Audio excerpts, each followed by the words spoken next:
भाई एक सेव पूरी बनाना और तीखा बनाना। तू दही पूरी है, एक दही पूरी लगा। एक दही पूरी एक सेव पूरी, थोड़ा जल्दी बनाना।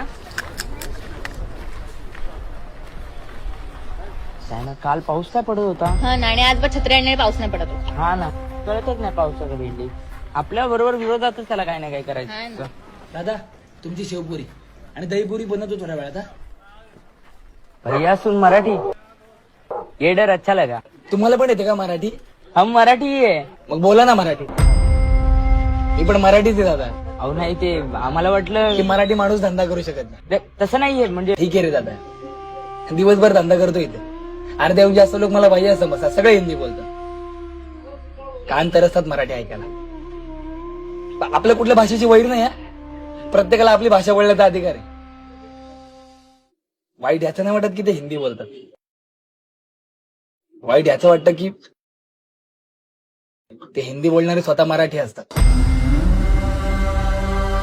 कसं असतं ना दादा, आपल्याला आपली भाषा जपायची म्हणून आपण इथं अधिकार दाखवतो, मारहाण करतो. पण आपली भाषा जपणं आपलं कर्तव्य आहे हे आपण विसरूनच जातो. आपण कोणी माझ्या भाषेचा अपमान केला तर मी स्वतः 4 मुस्काटा तोडी.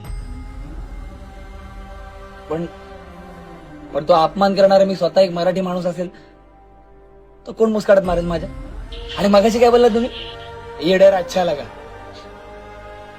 अरे दादा, आपण जेवढं आपल्या भाषेवर प्रेम करतो ना तेवढं सगळ्यांनी करायला हवं. आपली भाषा भीतीची नाही, प्रेमाची भाषा आहे. आधी आपण ती जपूया, मग इतरांना सांगू.